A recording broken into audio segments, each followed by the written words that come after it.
We move now to the 19th century. Whether you're an instrumentalist, a vocalist, or a composer, likely much of the music that you have studied or will study at Peabody will involve music of the 19th century.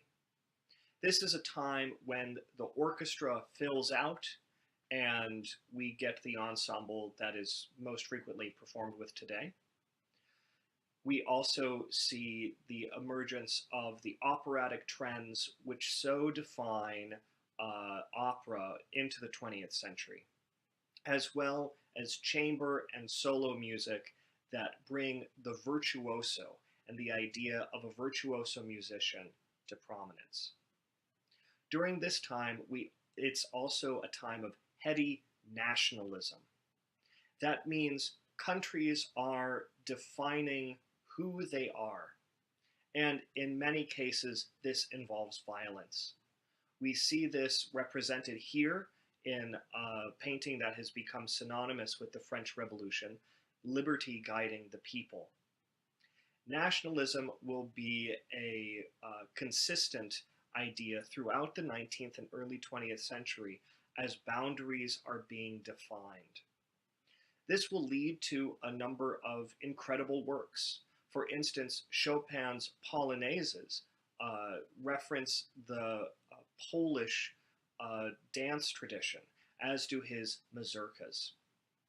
However, nationalism can also be extraordinarily damaging.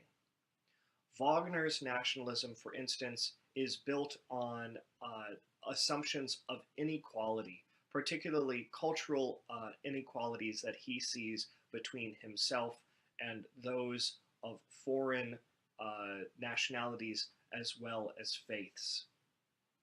We'll see some of these issues crop up throughout, but let's dive in and see some specific cases of nationalism and romanticism and how the two interact with each other as we move into the 19th century and some of the ideals that crop up during this time.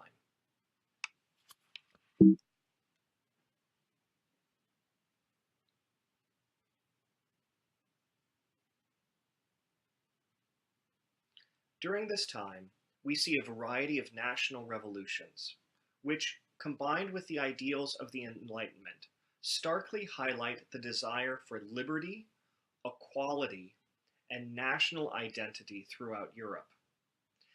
This began in the late 18th century with revolutions in the colonies and in France, and will continue through the 19th century as well. During this time, there are events and treaties like the Congress of Vienna in 1815 that define the boundaries of the Germanic Confederation. In this map, you can see going from left to right, the Kingdom of Spain, the Kingdom of France, the Confederacy of German Nations and Prussia in the north, and the Austrian Empire. We start to see boundaries that we are more familiar with. Nationalistic feelings within these boundaries become more pronounced. They become ways to define that nation as opposed to other nations. These feelings lead to the reemergence of national styles based on folk dance, folk songs, and folklore. This is because if a nation is trying to define itself, it often reaches into the history of its people and the ideas of the folk. In Germany, this is V-O-L-K, the folk, and this becomes sort of the spirit of the nation. Nations are therefore identified not only by aristocratic and monarchical boundaries, but by the people who make up these nations. Again, this is in keeping with the ideas of the Enlightenment and the Industrial Revolution, the importance on the individual and on individual expression, as well as freedom. If the common people embody the nation, then their traditions embody the spirit and ideals of the nation. These values therefore also include the past or the nation's cultural history, the myths, dreams, and folklore of that nation and of that people, thereby connecting works with literature. Because the myths and the folklore of the people become a way to define the nation, there is also a distinct interest in the supernatural and the irrational. Thus, not only do we have an interest in terms of the Enlightenment in order and in education, but we're also getting into, on the other side, the supernatural, the that which cannot be explained. Along with this, we see an interest in nature itself and organicism. We began to see in the 18th century divisions between city life and country life. In fact, this had been present for centuries before, but it becomes starkly delineated as we go through European development. So there is seen to be a difference between the individual and and nature and the world in which we live. So there are frequently images of people exploring nature or of nature um, combating with humanity, and the interaction between humanity and nature is frequently one of the themes that we see expressed and developed in the Romantic era. We also see an interest in the exotic, particularly as a mean to define oneself by the other. This is a common trope in humanity, that so frequently ourselves are defined by the other, the idea of someone else. This can be a natural thing. That's how babies develop, that's how individuals grow. We learn who we are by our ego butting up against someone else. However, if we other someone, then it can be a way that we push away from those around us. So, like many things in life, this is a balancing act.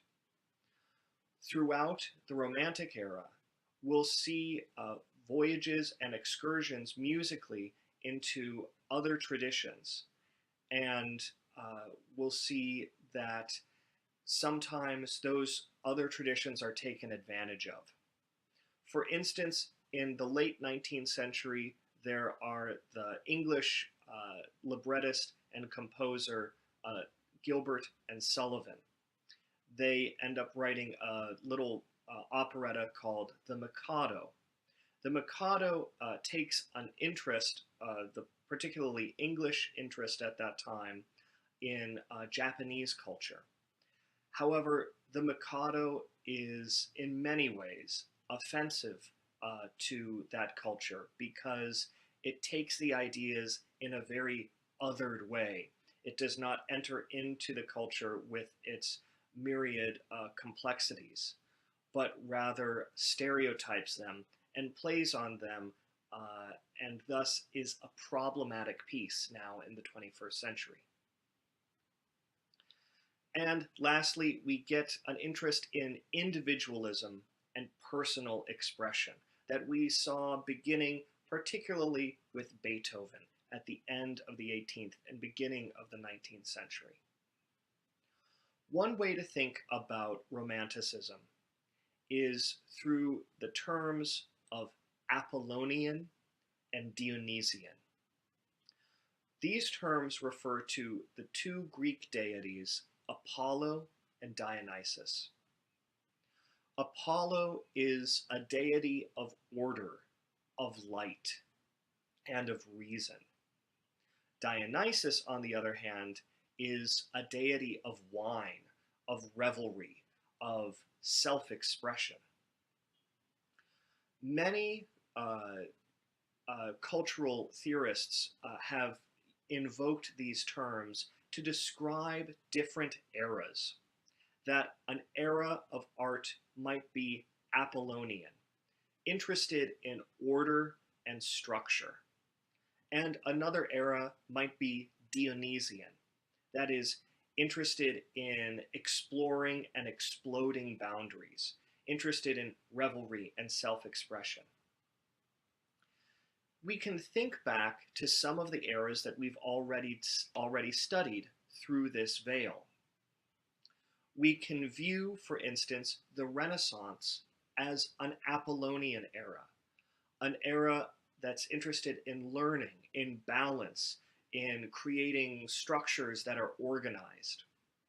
We then move into the Baroque, which from its very beginnings with the Secunda Practica is interested in expression and exploding boundaries. Then we enter the Classical era, which seems once again Apollonian, ordered and balanced.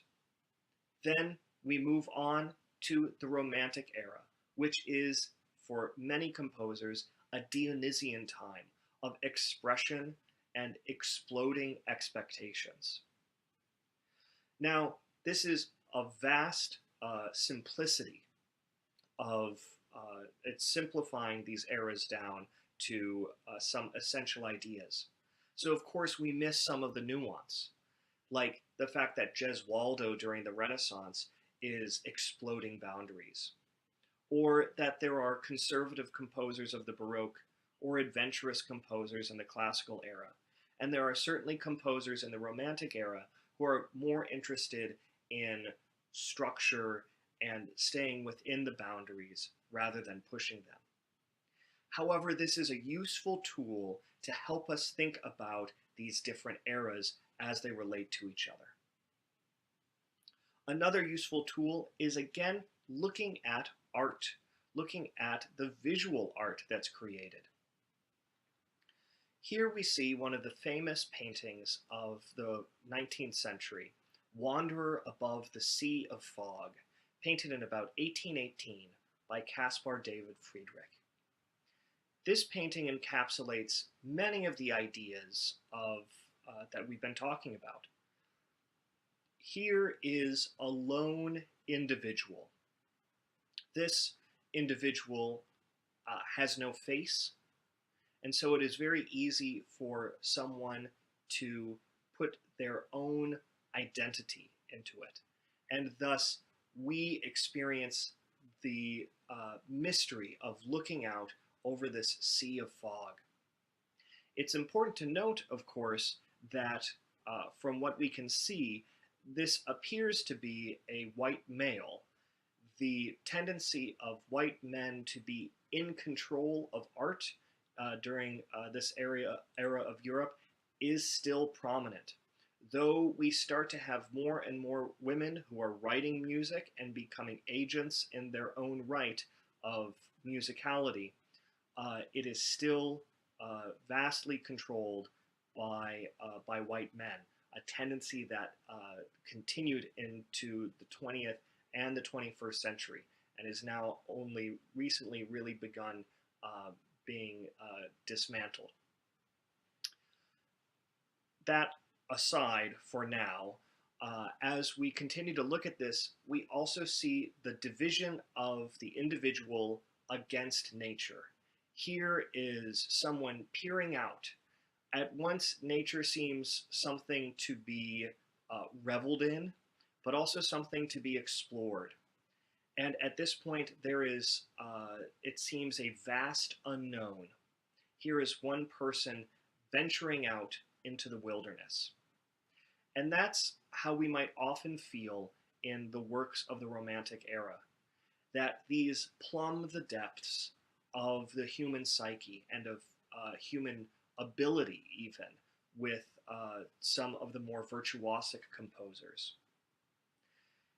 Here we have individuals of extraordinary talent who are pushing themselves to the limit and exploring what can be done. And we have stark contrasts here. Extremely dark foreground with splotches of color that are only loosely defined as we go further and further back into the background.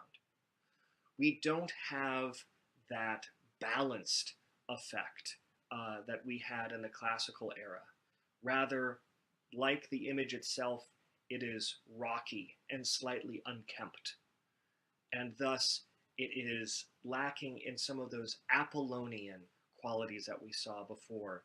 Instead, we are into a Dionysian realm which seeks to not just figure out where the boundaries are, but to move past them as well.